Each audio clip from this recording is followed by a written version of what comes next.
Can I tell you something? Your students aren't coming to your class for you. You're just the guide, and your students are the heroes. Here's what happens when you instead see yourself as the hero. You wind up working way harder than you need to. It's tougher to plan your class, it's tougher to teach your class, and your career won't grow like it could. But once you start to see your students as the heroes and yourself as the guide, and once you center your students' agency and make them the center of the classroom, everything will change for the better. Another way to put this is advice that your mom might have given you. No one is thinking about you. They're all busy thinking about themselves. Nowhere is that more true than in a yoga class where students have showed up in order to receive some kind of connection and union and yoga with themselves. It really has very little to do about you. This is Yoga Teacher Confidential, where we share the secrets of what goes on in the classroom so that we can become better yoga teachers. I'm Sage Rountree. I have more than 20 years experience as a yoga teacher, more than a dozen years of studio ownership and yoga teacher training under my belt, and I've seen a lot in that time. I'm here to help you feel more confident in front of the classroom so that you can be capable and relaxed, and your students will benefit from these efforts. This season, we're talking about how you can be a more confident yoga teacher. I feel like the number one reason why people have imposter syndrome, why they spend way too much time in planning, is that they suffer from this misconception that they, the yoga teachers, are the reason why class is happening, that they, the yoga teachers, are the hero of the yoga classroom. Unfortunately, 200-hour yoga teacher trainings might even contribute to this misunderstanding. So in today's episode, let's talk about how to center your students, what centering students' agency can do for your students and for your teaching and for your career, and ways that we can move from wrong seeing, from avidya, from this cause of suffering, into more openness and freedom and possibility once we keep our students and their agency front and center. In this episode, I'll explain the critical mindset shift that will change everything for your career. We'll explore where you got this wrong idea, how you can change it, and what it's going to open up as possibilities moving forward. Here's the problem. Your 200-hour yoga teacher training might have mistakenly given you the sense that everything you do in the yoga classroom matters because you are front and center, the focus of the classroom. Think about the things that we cover in a 200-hour yoga teacher training, and I think you'll see so much of it is about what you should be saying in the classroom, how you should be saying it in the classroom, what poses you should be doing in the classroom, and how you should be doing them with, in many YTTs, an emphasis on more sophisticated or advanced poses. Now, none of this is really going to serve your students when you show up to teach real people in the real world. It's giving you the mistaken impression that you are the hero of the classroom and you are there to save the day for everyone and guide them toward yoga. In actuality, your students are going to guide themselves. Your students walk into your yoga classroom, into their yoga practice with big main character energy. And we want to enable that. We want to enhance that. We want to make them the heroes of the classroom. We as yoga teachers are there simply to be their guides. Because as your mom probably told you, no one is thinking about you. They're all too busy thinking about themselves. If you can remember that, everything in your class planning and your execution is going to go way smoother. There's a business book called Building a Story Brand by Donald Miller, and it's all about this very concept. So if this is vibing with you, I encourage you to check out the show notes, get the book, and see how this shift in your mindset will make your messaging so much easier for your yoga class.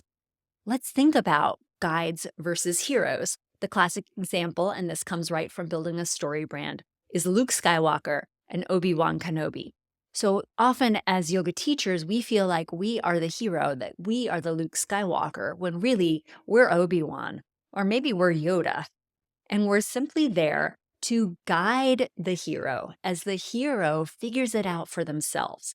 You might remember back in Star Wars that Luke wasn't able to pull the spaceship out of the swamp on the training planet where he had gone with Yoda. Easy mistake. On his first try, he had to stumble, he had to fail, and Yoda was giving him lessons, but not pushing him in a particular direction. Yoda was building Luke's faith in himself and his understanding of how he could harness the Force to be a better hero. Yoda wasn't out there saying, "Look at me, look at my sophisticated sequencing, look at my mastery of the Force." Yoda was a humble guide, and that's how you will be able to change things in your yoga classroom for the better, by positioning yourself as a humble guide there to serve the journey of the hero. Another way you could think about this is that you are not the actor on the stage. Your students are each the actors on the stage, and each of them has the biggest part. Each of them is the lead actor. You, as the teacher of a yoga class, are instead the stage manager. You're waiting off in the wings. You've got a script. You know the way that the run of show should go, and you're there to feed people lines if they forget. But you're not there as the stage manager to micromanage their performance, to make your students look or act in a particular way. And I think this is what makes this a really good analogy, is that a yoga class, a live in-person yoga class at a studio or a Y or a gym or a location that you have rented to teach your class is almost like a live performance. But the audience is the students themselves. Not that you're the actor. They are both the actor and the audience. And they're having this interaction with themselves while you wait off in the wings with your run of show just to keep things on track. The magic is happening out there with the actor and the audience who are connected in this role of yoga. It's both the student, and the student is both the actor and the audience at the same time. I know it's really common to think of yourself as the hero in the yoga classroom because I used to think I was the hero in the yoga classroom. And unfortunately, what I've come to realize is that for the decade or so that I was operating under this misconception that I had this wrong seeing idea about my role, I may have been acting more like an anti-hero than a hero. That is to say, I had misguided ideas about what I was doing there. I would draw attention to myself when it didn't need to be turned to me. And I would just generally get in the way of the actual hero's journey, of the student's progress toward connection, union, and yoga. Here's what being an anti-hero might look like. Number one, it is micromanaging your student's experience, putting a huge emphasis on alignment and getting people to do things your way. Do you see how your 200 might have encouraged you toward this kind of mindset, in that we practice issuing cues that land with our students and getting our students to follow directions? But this can have a shadow side where we get really overinvested on making our students follow directions. Have you had a bad dream about teaching yoga? I gotta say, I still have them all the time, even after more than 20 years of teaching. And usually my bad dreams about teaching yoga involve students not following directions. Sometimes things take a bizarre turn. I've had a dream where I got physically violent toward a student for not following my directions. That was horrifying. Another dream I have is that I am teaching class in a dress or a skirt or something that is inappropriate for the moves I'm demonstrating, like a three-legged downward-facing dog. I'm a little worried about what that could mean, but I figure it means I feel like I'm underprepared or I'm exposing myself or vulnerable in front of the classroom. These dreams, I think, still stem from a little of the residual anti-hero energy I must still be carrying around with me. If you are in the newer stages of your yoga teaching journey, you may be having these dreams not only while you're sleeping as nightmares, but as actual events that are happening in class. I'm here to tell you, remember, like your mom told you, no one is worrying about you. If you flub a cue, if you forget a sequence, it just doesn't matter. If you can successfully keep your students connected to themselves as both the actor and the audience of their own experience, of their own practice, it's really not about you. Remember, your student is the hero and you are there simply as the guide. Another way that anti-hero energy might manifest is in trying to get all of your students to do the same thing at the same time. For many years, that was my definition of success in the yoga classroom. It was that people would follow my cues, that they wouldn't look confused. And we don't want our students to be confused, but we also don't want them to be following our instructions to the letter. We want to give them room to take their practice in whatever heroic destination they need to take it, to make their own choices, to center their own agency, and to get what they need from their yoga practice.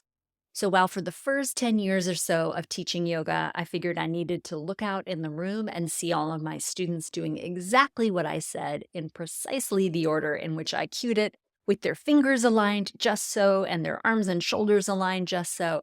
Now when I look out into the room and I see 18, 20 different bodies doing 18 or 20 different things, I understand that I have actually fulfilled my purpose as a guide at getting my students into wherever they needed to be, at giving them the permission to get themselves into wherever they needed to be to have the best experience for their practice on that day. That's how you are the Obi-Wan or the Yoda to your students. Remember, they are the Luke. The problem that we have here is wrong seeing. Let's make a quick detour through yoga philosophy. You'll remember from your study of the Yoga Sutras that there are 5 kleshas. The kleshas are obstacles to enlightenment. The kleshas are the root causes of suffering.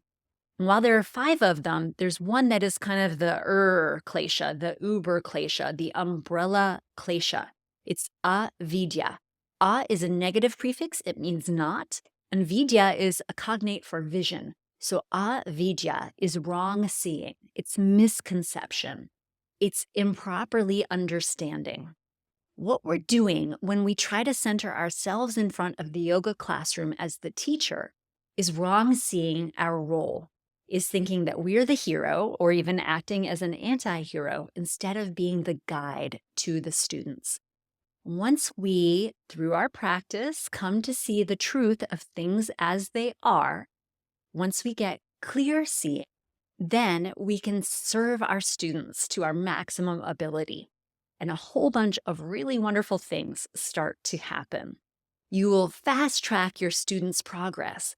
They will get exactly what they need from their yoga practice, the reasons they come to yoga, for balance, for connection, for healing, for recovery.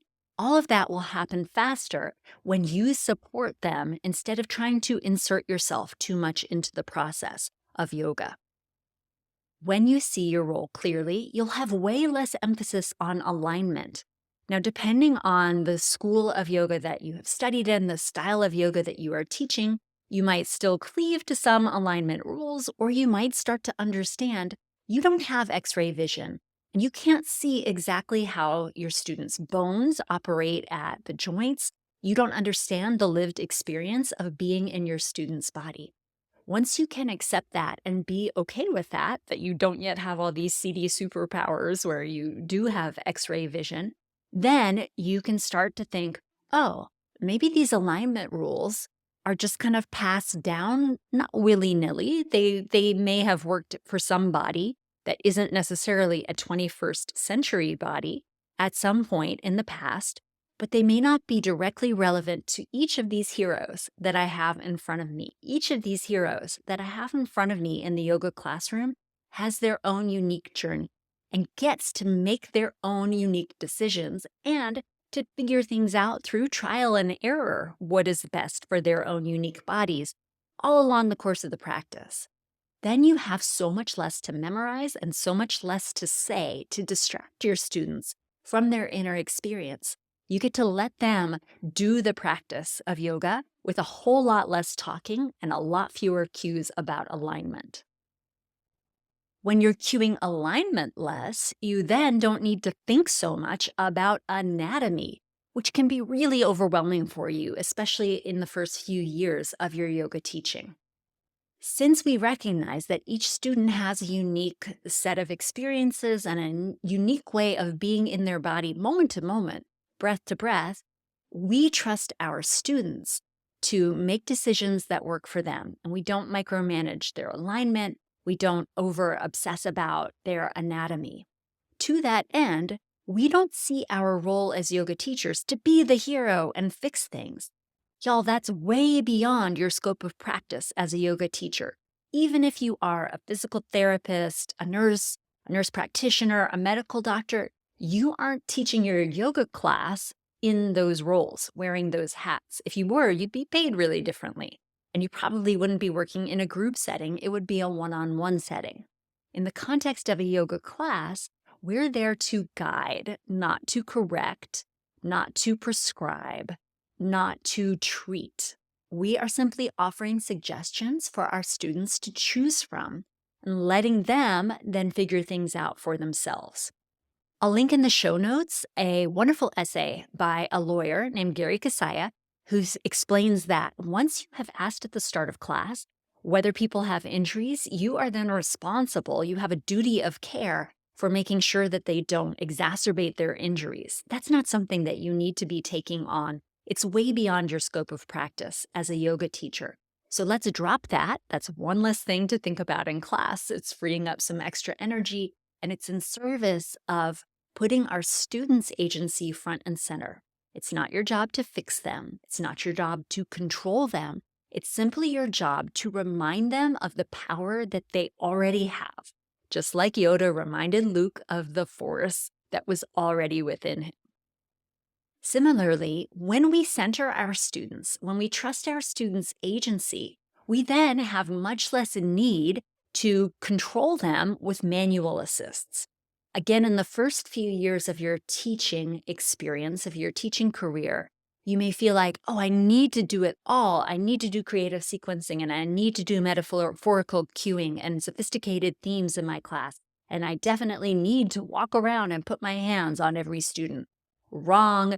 That's wrong seeing. You don't need to do that. In fact, you may choose never to do that. And in choosing never to do that, you're freeing up a whole lot of mental energy and, again, centering your students by not controlling them. You're also avoiding a whole lot of potential pitfalls where you have to get consent every time you put your hands on. And even then, there can be a very strange dynamic at play.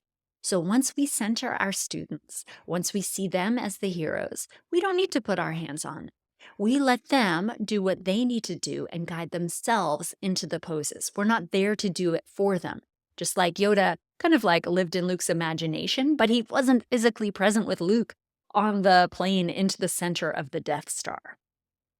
When you center your students instead of your own hero energy and your ego, you will wind up helping your students by recognizing how important repetition is to their yoga practice. It's to serve your own ego that you feel like you need to construct a completely fresh class every time that you teach.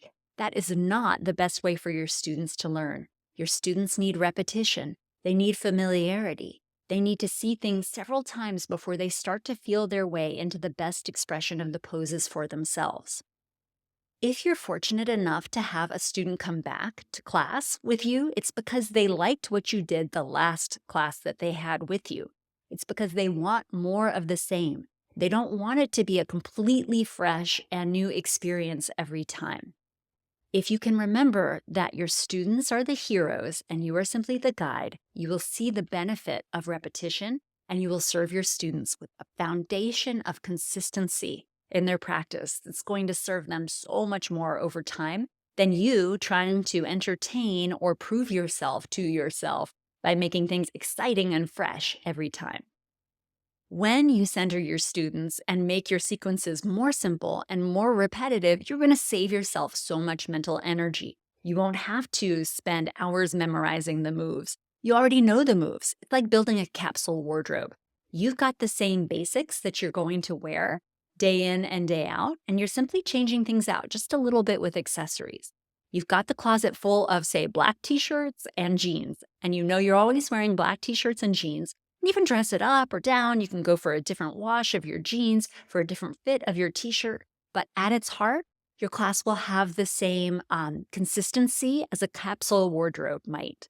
And then your students will know this is what I'm going to get from you. This is how I can progress in my own practice, because that teacher is a reliable guide to me, the hero. When you recognize that you're the guide and not the hero, you won't be intimidated to teach private lessons because it's not about you. It's about how you can help the student, how you can guide the student.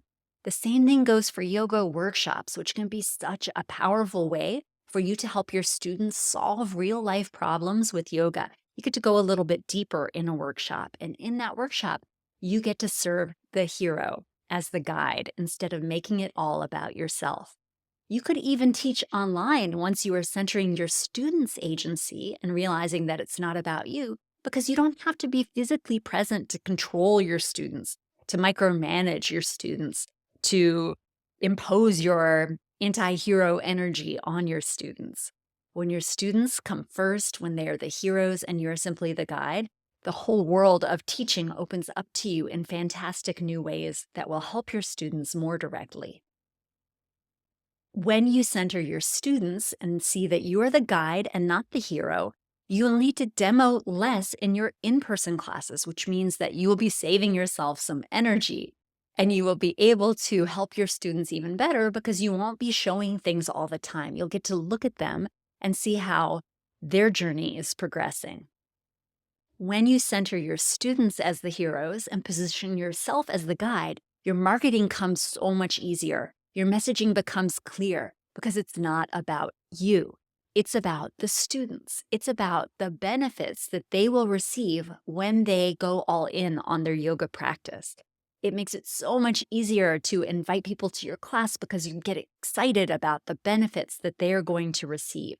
It makes promoting your class way easier. It makes promoting your workshops way easier. It makes promoting and booking private lessons way easier. And each of these is a different revenue stream for your career that will help it grow and become sustainable in really helpful ways. Best of all, when you see yourself as the guide and your students as the heroes, you will feel confident walking into the classroom because you'll know that you aren't there to perform. You're simply there to stand off in the wings and keep things on track lightly and to let the actors take over, let the heroes take the stage. When you have this confident energy, you will transmit it to the whole classroom in really useful ways because you're not thinking, oh, everybody's looking at me, everybody's counting on me to say important things and to make things exciting every time. No, you know, I am simply here to serve. Your students will read that energy, they will respond in kind, and their practice will get totally fast-tracked as a result. Here's an affirmation to help you remember. I am not the hero. I am the guide. I am not the hero. I'm the guide. Now, there is one place where you are the hero, and that is the hero of your yoga career. Well, during your teaching, you are simply there as the guide. During your planning and your promotion, you have to take on some of that hero energy, some of that main character energy, so that you can reach more people with the benefits of yoga. In this case, you are the hero, and I am here to serve as your guide. Here are some of the ways that I can serve you as your guide. One is this very podcast you're listening to. Another is my YouTube channel. That's at Sage Rountree with no D in my last name, Rountree. Another is the many books I've written on yoga, yoga for athletes, and teaching yoga. You can find all of those at my website, sagerountree.com. Again, no letter D in Rountree. There you'll also see that I offer a host of both online and in-person continuing education workshops, which people can take a la carte or put all together for a 300/500 hour yoga teacher training. It's really focused on this central concept of remembering that when we are serving our students as yoga teachers, we are not the heroes. We are simply the guides. The whole training of our 300 and 500 hour program is to center our students, to lift up their agency, and to help them. Meanwhile, let me guide you with a lesson plan for your next class. If you come to the show notes or click over to my website, you can sign up for the greatest hits lesson plan that I'll send you. It's my back pocket go-to. It's like the capsule wardrobe suggestion that I have for you, of something that's really adaptable for a wide range of ages. I've taught it to students from teens to 80s, almost 90 years old. And it can really suit them in a variety of circumstances. You can tone it down for a gentle class. You can spice it up for a vinyasa or flow class. I'd love to send it to you, so click on through and I will send it right over.